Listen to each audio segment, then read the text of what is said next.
Anak pedagang telur yang telah menjadi korban pembunuhan diduga digelapkan penyidik, ayah korban demo di depan Polda Sumut. Di HP itu Pak kan ada chattingan anak saya sebelum meninggal. Jadi dihubungi dia, disuruh untuk bertemu. Tapi nggak tahu kami Pak siapa yang menyuruh untuk bertemu itu. Pas anak saya pulang nampaknya orang itu udah berdua di kamar, telanjang bulat. Oh, jadi pacar anak Bapak itu selingkuh dengan mama tirinya. Di telepon si laki-laki itu aku, anak Bapak gantung diri katanya. Udah itu udah sampai aku di situ kan, aku periksa, udah merah-merah lehernya ini kiri dan kanan masih merah, sama ada di sini luka di kerongkongannya itu udah bekas tuku. Aku bilang ini dicek ini, aku bilang ini bukan gantung diri, ini dibunuh ini. Akan memberikan tindakan dengan segera kepada penyidik membantu pengenalan korban. Mendesak agar memberikan tindakan dengan segera kepada oknum penyidik, lalu sebagai orang tua korban diberikan keadilan dan kepastian hukum, dan meminta jangan ada oknum penyidik nakal yang dibekap atau dilindungi. Jika ini tidak ditanggapi dan penyidik membantu mereka saat tidak ditindak segera, kami akan melakukan aksi damai di depan Mabes Polri dan di gedung DPR Republik Indonesia.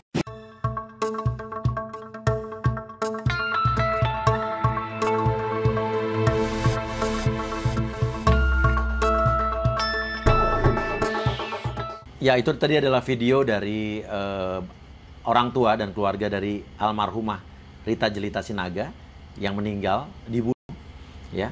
Dan tadi saat keluarga demo ya di depan kantor polisi. Dan ada beritanya nih, awalnya Rita Jelita Sinaga disebut tewas gantung diri.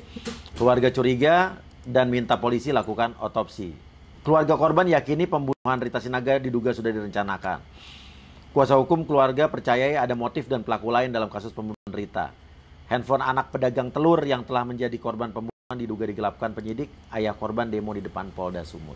Oke, ini kita terhubung dengan Pak Barita Sinaga yang menghubungi kita, ya. Ini adalah ayahanda dari korban, ya. Sebelumnya kita turut berduka cita, Pak, atas meninggalnya almarhumah Rita Jelita Sinaga. Oke, emang ada gimana Pak ceritanya awalnya anak Bapak tuh pacaran dengan siapa nih? Pacaran sama si pelaku Pak. Oke, sama si Pincen. Oh, Pincen. Terus habis itu, ya. Kok anak Bapak tuh bisa dibunuh apa Pak ceritanya Pak? Ceritanya Pak, 2 minggu sebelum meninggal anak saya udah putus dengan dia karena si laki-laki ini kan ada selingkuhannya lagi. Udah nampak anak saya dia telah bulat di kamar, nampak sendiri. Pernah anakku pulang malam, pulang jualan.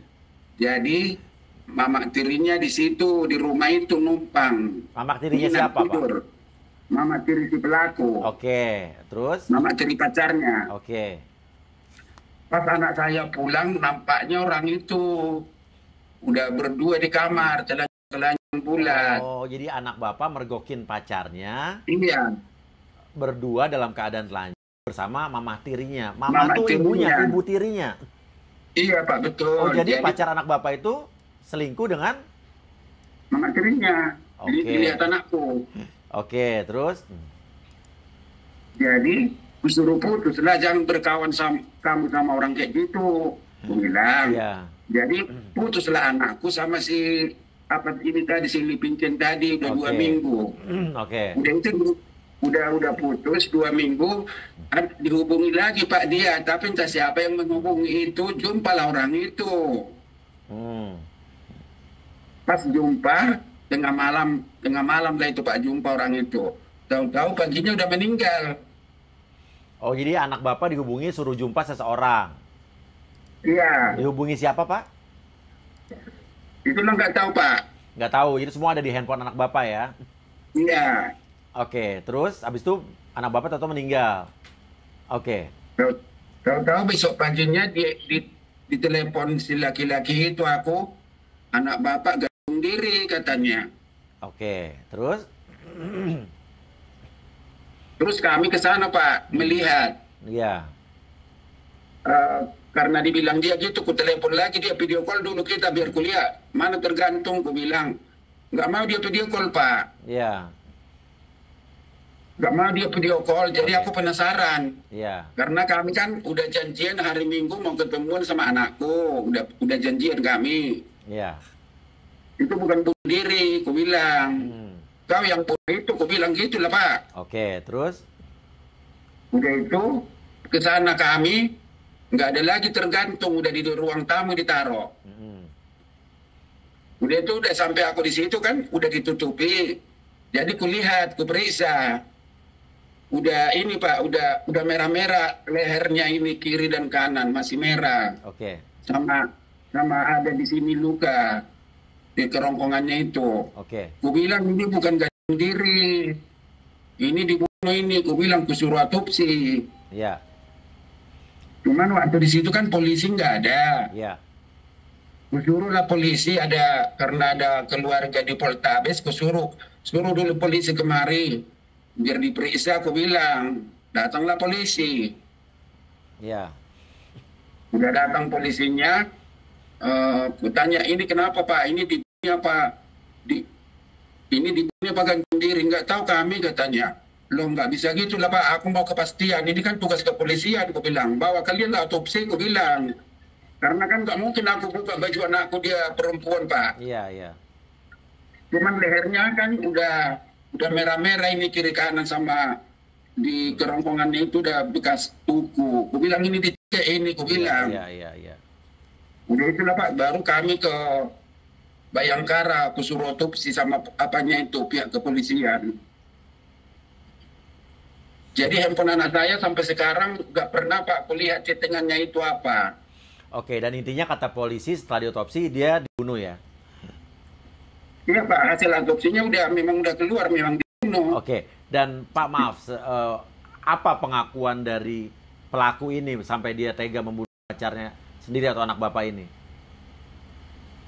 Katanya Pak, karena dia diajak jalan-jalan, nggak mau, begaduh, dicek, lalu meninggal. Oke, kan pelakunya sudah dihukum dari tuntutan seumur hidup, tapi dia banding akhirnya 20 tahun. Tapi Bapak tidak puas, Pak. Kenapa, Pak? Maksud Bapak masih demo ke kantor polisi itu apalagi yang didemo, Pak? Karena saya merasa tidak puas, tidak merasa mendapat keadilan. Karena anak saya kan udah pernah bilang, dia ada selingkuh pacarnya itu. Itu dasarnya mereka sering bertengkar. Oke, jadi Bapak curiga pelaku lainnya siapa, Pak? Udah aku kasih tahu sama penyidik, Pak. Dia ada si laki-laki ini udah ada main sama mama tirinya, udah nampak anakku di kamar. Nggak usahlah diselidiki melebar-lebar katanya. Apanya Bapak sebagai penyidik udah aku kasih informasi, kenapa Bapak nggak mau menyelidiki? Itu kan tugas kepolisian. Iya, harusnya mungkin dia mengembangkan penyidikannya ya. Itu Pak, tapi nggak mau. Pelaku lain itu mama pacarnya Pak. Karena aku bilang sama polisi, anakku bukan anak ayam. Masa orang nggak mau melawan dia, masa kalau satu lawan satu kan aturannya laki-laki itu kan bisa dicakar, bisa ini. Aku bilang, ini masa nggak ada pelaku itu bersih mukanya, nggak ada bekas luka. Nggak mungkin anakku nggak melawan, aku bilang. Oke. Terus Bapak curiganya gimana, Pak? Karena si pelaku itu Pak nggak ada bekas-bekas cakaran. Kenapa anak saya nggak bisa melawan?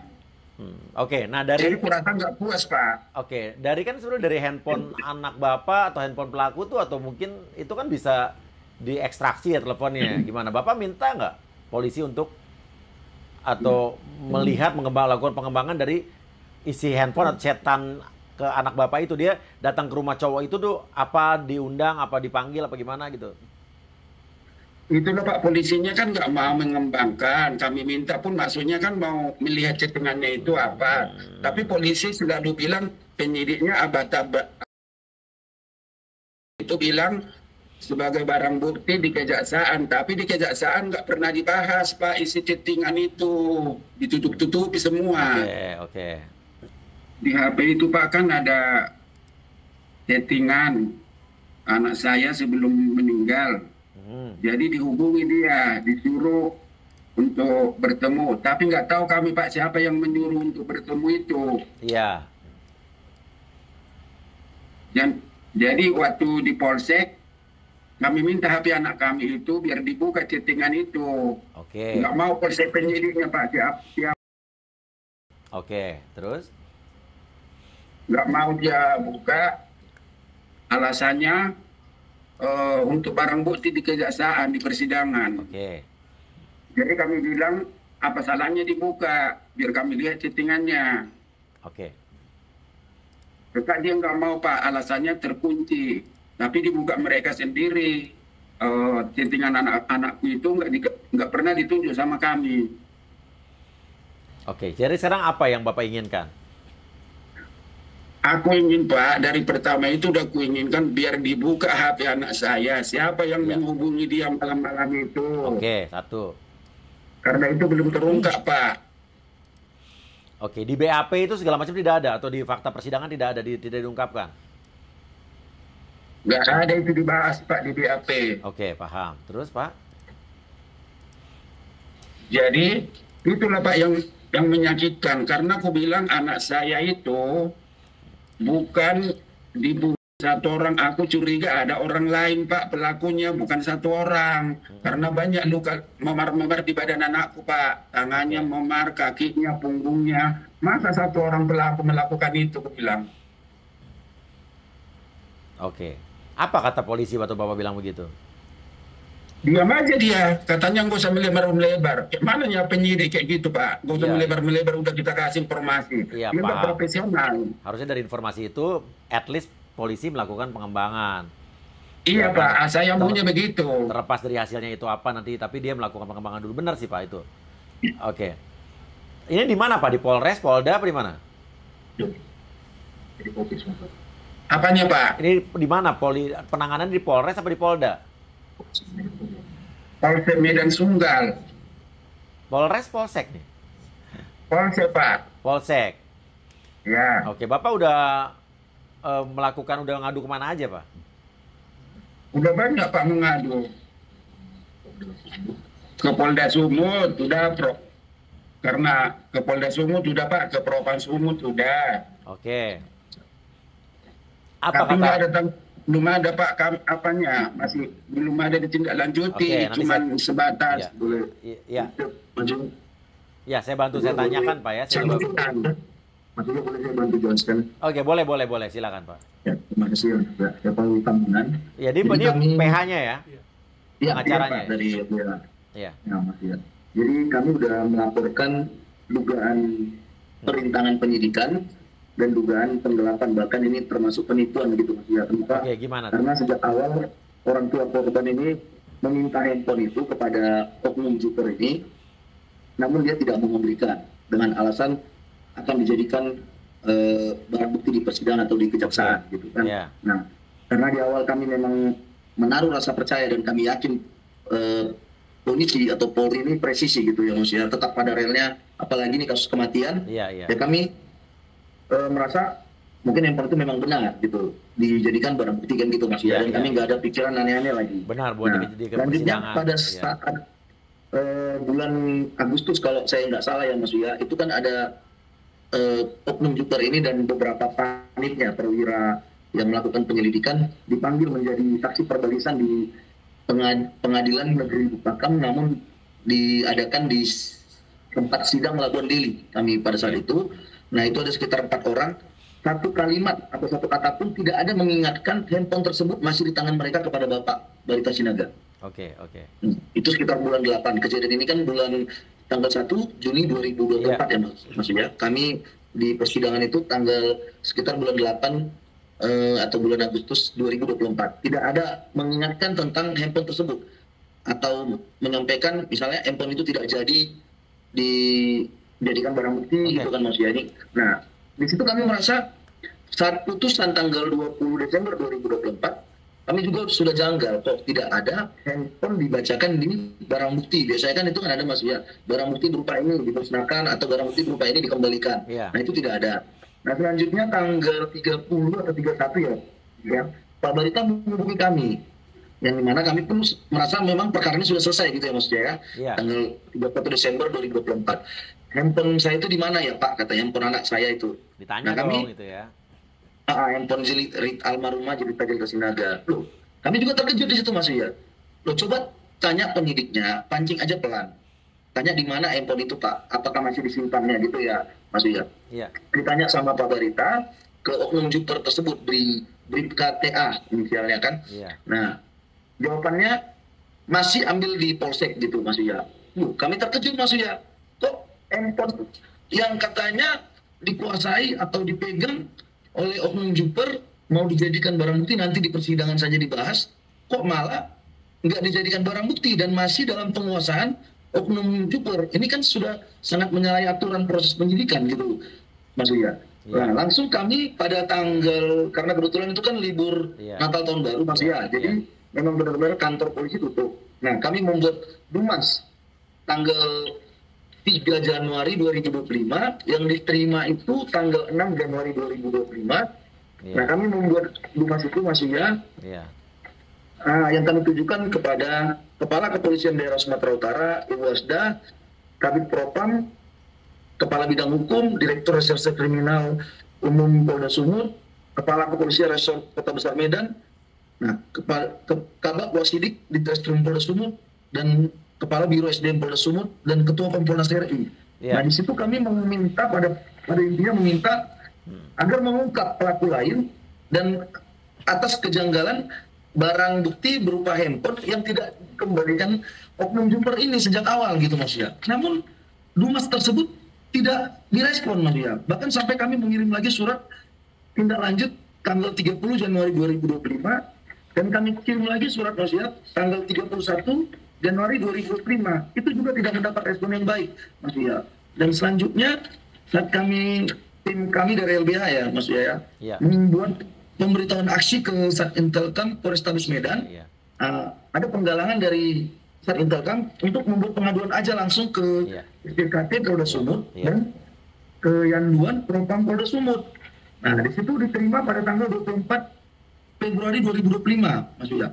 Nah, itu dalam laporan polisi LP-B-256 bulan 2 tahun 2025 dan surat penerimaan surat pengaduan Propam nomor SPSP2-33-2 Romawi 2025 Propam Polda Sumut Mas Yuda. Namun ini juga Mas Yuda tidak ditindaklanjuti dengan baik dan tidak profesional. Bahkan kami miris melihat kasusnya, kok ini kita bukan apa ya Mas Yuda, bukan terlalu benci kepada oknum ini, tapi kok malah oknum ini bisa mengikuti tes perwira SIP tahun 2025 dan dinyatakan lulus dan berangkat Mas Yuda tanggal 28-nya. Itu sangat miris kami. Bahkan saat itu berita kami melakukan aksi itu viral gitu. Banyak di media sosial Instagram loh. Ini berbanding terbalik dengan kasus oknum Bribka juga yang pada saat itu didumaskan istrinya di Polda Sumut yang tidak jadi berangkat. Ya itu yang kita tanganin. Itu yang kita tanganin juga kasusnya. Iya maksudnya berbanding terbalik yang kalau nggak salah ibu itu Bu Rusli Ombing gitu. Enggak, ini berbanding terbalik gitu. Iya, itu yang saya urus, saya sampai telepon ke Wakapoldanya waktu itu ya. Iya Mas ya. Nah, kok ini dengan ini tidak ada kepastian hukum. Ada apa? Bahkan di situ Mas ya saat bulan Maret Bapak Barita dipanggil untuk diminta keterangan di Polrestabes Medan karena dilimpahkan Mas ya kan. Kami malah seperti diintimidasi Mas ya sama Kanit Reskrimnya. Nah, dengan memaksa mengembalikan handphone. Kami didampingi Jupiter yang saat ini menangani dugaan perintangan penyidikan dan penggelapan itu Mas ya. Nah, kami heran loh, Pak, Bapak selaku Jupiter kok malah memaksa kami bertemu dengan Kanit Reskrim di Polrestabes Medan, Kanit Reskrim Polsek Sunggal. Ini kan bukan kantor beliau gitu kan ya Mas ya. Dan di situ kami melihat ada ujung laras senjata api itu keluar gitu Mas ya. Harusnya kan dia memegang tas begini. Nanti ada beritanya juga tuh Mas Yuya, dia ada megang tas begini kok nggak dimasukkan ke dalam tas. Kami kan bukan penjahat Mas Yuya yang harus seperti ditakut-takuti dengan pistol, mereka datang bertiga. Nah, ini asumsi Mas aja ada senjata laras panjang untuk keluar apa emang nggak sengaja keluar apa gimana nih? Laras pistolnya, karena keluar Mas Yuya. Jadi kami pun dari awal udah istilahnya ngomong itu udah kayak takut gitu Mas Yuya. Nah kami herannya kok polisi nggak ngerti proses penyelidikan, masa atau barang bukti yang handphone ini sudah menjadi objek laporan, kok malah dipaksa dikembalikan kepada pelapor gitu Mas ya. Kami heran gitu. Apa kami nggak bisa mendapat kepastian hukum gitu? Kok dipaksa dikembalikan? Nah sekarang kan handphone almarhumah ini sudah menjadi objek laporan gitu Mas ya. Kok seperti ini penanganannya? Oke, jadi sekarang handphonenya ada di mana Mas? masih di tangan pihak Polsek, Mas ya. Tidak dilakukan penyitaan dari unit ekonomi Polrestabes Medan ataupun Propam Polda Sumut. Nah, juga kami herannya Mas ya. Kami herannya. Kan Pak Barita ini sudah mengadu dari Januari melalui surat dumas. 3 surat dumasnya namun tidak ada respon hingga membuat pengaduan langsung di SPKT dan di Yanduan. Nah, hari ini laporan ini berproses dari Februari sampai Juni, baru 2 hari yang lalu kami dipanggil Mas ya. Nah, kami pertanyakan, kok kami terus yang dipanggil gitu Mas ya kan? Apakah oknum yang terlapor ini sudah dipanggil? Apakah kalian sudah mengirimkan surat ke... Oke, oknum terlapor ini berarti yang oknum Jupar terdahulu. Iya. Kasus kematian Rita Jelita Sinaga. Apakah oknum yang saat ini sedang melakukan pendidikan di Stupa Polri tersebut sudah pihak Propam atau Polrestabes panggil? Mereka tidak bisa menjawab. Oke, sekarang gini aja, pas kalian dipanggil terakhir apa dibilang apa?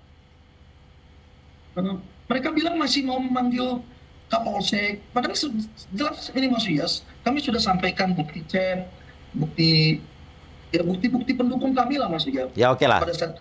Oke, coba nanti ini kasus ini, nanti link ini saya akan berikan kepada orang-orang yang berwenang. Nanti saya teruskan juga ke instansi-instansi yang terkait. Jadi nanti insya Allah mudah-mudahan nanti ada kejelasannya juga ya. Nanti saya minta penjelasannya juga. Ada apa sebetulnya? Oke.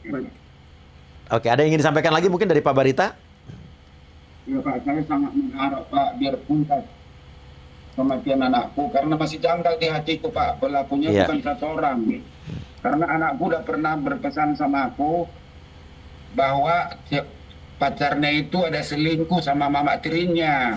Itulah yang ku bilang Pak di Polsek penyidik sama cuman itu nggak mau mengembangkan informasi, makanya aku bilang Bapak kan penyidik ya Pak, tugas Bapak lah mengembangkan itu. Oke. Bilang Pak, waktu mau dia, Pak. Waktu anak Bapak mergokin pacar selingkuh sama mama tirinya tuh ngelihat langsung tuh.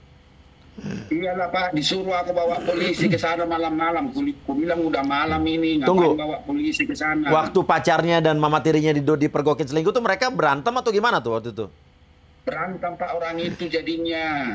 Telanjang dua-duanya, jadi anakku jadi begaduk, berantemlah sama pacarnya. Ditelepon aku bawa polisi Pak ke sini karena udah malam. Aku bilang udah malam ini ngapain bawa polisi? Udah telanjang dua ini sama mama tirinya di sini kan. Aku bilang jangan-jangan itu istrinya. Kau bilang mama tirinya, aku bilang. Karena dia pacaran Pak sama anakku, bukan ada hubungan apa-apa, dia masih status pacaran. Oke, ya udah, oke Pak ya. Jadi kita lihat kalau untuk masalah keterlibatan atau dugaan keterlibatan pelaku lain itu mungkin tuh biar jadi urusan polisi, tapi memang informasi yang Bapak berikan ini bisa jadi petunjuk. Harusnya pada saat itu polisi melakukan pengembangan penyelidikan. Ya, cuman mungkin iya, oke. Dan ini kan Bapak sudah melaporkan ke Dumas, sudah ke Propam dan lain sebagainya. Profesional penyidiknya Pak. Ya, kita lihat bagaimana nanti, kita percaya bahwa Polri akan presisi profesional untuk menangani kasus ini. Nanti saya akan atensi juga Pak. Tenang aja Pak. Kalau podcast di tempat saya itu bukan sekedar podcast, bukan sekedar viral, tapi saya adalah podcaster yang bertanggung jawab. Setelah podcast, saya akan telepon ke kanan ke kiri untuk ngurus. Saya bukan seperti podcaster yang cuman undang selesai, bukan. Ya Pak ya, tenang aja Pak. Insya Allah saya akan urus Pak. Kami juga mengadu sampai meminta RDP di DPRD Sumatera Utara. Iya. Namun hasil komunikasi kami dengan ada juga dengan Ibu Ida Utari ya, kalau saya nggak salah namanya, Ibu Ida Utari Irjen Pol Purnawirawan dari Kompolnas. Beliau langsung konfirmasi, kami tidak tahu balasan itu datangnya dari siapa, apakah dari Kapolda Sumut, apakah dari Kapolsek Medan Sunggal, tapi balasannya itu Kanit Reskrim sudah berupaya mengembalikan tanggal 15 sekitar Maret 2025. Nah pertanyaan kan gini Mas Buya, kenapa mereka baru mau mengembalikan setelah adanya pengaduan di Januari bahkan di Februari 2025 gitu Mas Buya. Nah ini sepertinya klarifikasi bohong gitu. Itu yang kami saat ini merasa sebegitunya si polisi yang kita percaya malah membuat klarifikasi yang seperti menghambat proses penyelidikan perkara saat ini Mas Buya gitu Mas. Kami juga sudah meminta Mas Buya untuk karena kami bingung Mas Buya, kami meminta ini permohonan rapat dengar pendapat ke Komisi 3 DPR RI, Wakil Ketua Komisi 3 DPR RI dan jajarannya Mas Buya. Oke, nanti saya coba bicara ya. Mungkin, tapi kalau untuk mungkin ini di wilayah sana kalau memang bisa ke DPRD dulu juga tidak apa-apa gitu ya Pak ya. Nanti Ya, kami berharap itu Mas Uya. Nanti saya akan coba koordinasi ke anggota DPRD Sumatera Utara dari fraksi Partai Amanat Nasional. Nanti saya coba akan koordinasikan ke mereka ya, Pak. Terima kasih, Pak. Oke, siap. Oke, terima kasih banyak, Pak. Makasih, Ya. Pak Iya. Oke, semoga cepat Terima selesai. kasih, Nanti Mas Uya. kita terus Sehat-sehat, Mas, ya. keep in touch. Saya akan kabari bagaimana perkembangannya dari versi saya, dan nanti juga Bapak kalau ada perkembangan dari versi Bapak, kabari juga ke tim kita ya. Oke, terima kasih banyak, Pak. Ya, wassalamualaikum warahmatullahi wabarakatuh.